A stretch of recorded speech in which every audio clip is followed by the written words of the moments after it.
سلامونه او نیکی هیلې افغانانو وروڼو زموږ ستاسې یو مبارز ځوان ډاکټر صاحب عبدالمالک ستا نږدې چې په فرانسه کې ژوند کوي هغه بېګا یو ویډیو ډکه کړې وه او په ویډیو کې دا ویلي و چې یاره زه پاتې شم که لاړ شم.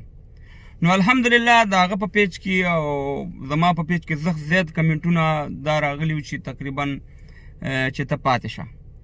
نو ضرورت هم نشته چې زه دغه وکړم، خو چې د هغه مبارزې ته ګورم او د هغه د رښتینکي مینه د افغانستان سره وینم، نو ما غوښتل چې د هغه د احترام، د هغه د عزت دپاره او د هغه د یو سپورټ دپاره زه یو ویډیو وکړم.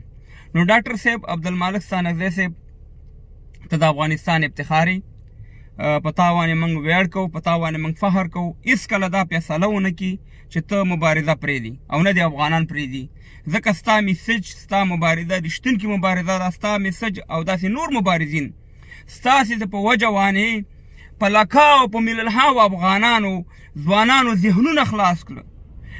دشمن، دوست، غصبګر، قاچاقبر، زورواکې دا ټولې ورته وپېژنده، همدا ستاسې برکت دی. نو هېڅکله دا سوچ مه کوه ستانکزی صاحب، موږ او تاسې ټي وي نه لرو، که په لر کې دي که په بر کې افغانان خپل ټي وي نه لرو. واحد زموږ او ستاسې ذریعه همدغه سوشل میډیا ده او دا ستاسې رښتونکې مبارزه، دا ستاسې صحیح مبارزه.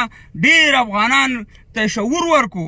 زه هغه و تنظیمونه چې د مجاهدینو پاکستان او وطی په ایران کې جوړ کړي، د هغې نه ستاسې مبارزینو ډېر خدمت وکړه افغانانو ته.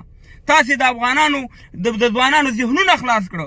نن د افغانستان د دې مبارزینو په وجه باندې د دنیا په کونج کونج کې د افغانستان بیرغ رپېږي. د دنیا په کونج کونج کې هر یو افغان ته خپل تاریخ معلوم شو. د دنیا په کونج کونج کې خپل افغانانو ته خپله قهرمانان معلوم شو. نو هېڅکله دا فیصله مه کوه، ته زموږ ویاړې. واورئ افغانان ورونو، رښتونکې مبارزه چې هر څوک کوي، هم د الله ته نږدې دی، هم افغانانو ته نږدې دی. زه یو دا خبره کوم چې کله موږ او تاسې مبارزه کوو، مبارزه باید زموږ او تاسې په منځ کې د منځګړیتوب لاره اختیار کړو. خو یو خبره کوم چې موږ د نظام په شا ولاړ یو، نظام زموږ د ملا تیر دی.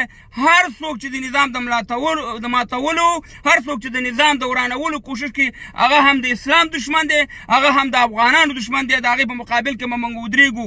نو موږ ټولو مبارزینو ته احترام لرو.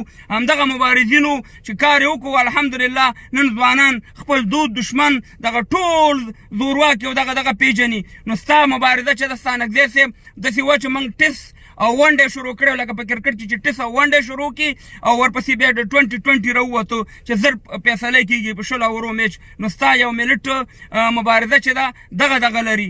الله دې تعالی توفیق درکړي. موږ ستا په شا ولاړ یو، تا ته به انشاءالله تا به تشویقوو او داسې نور مبارزین دا فیصله هېڅ مه کوئ، کله هم دا سوچ مه کوئ، ځکه افغانستان کې ډېر خراب حالت را روان دي او دغه مبارزې ته ضرورت دی. نو ټولو مبارزینو ته وایم چې صحیح سپېڅلې مبارزه وکئ.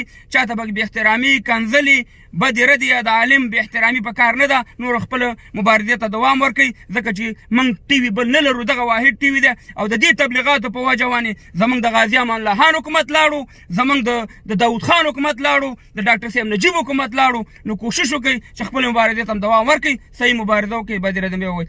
ستانکزی صاحب پاتې شه او ټول افغانان ته غواړي.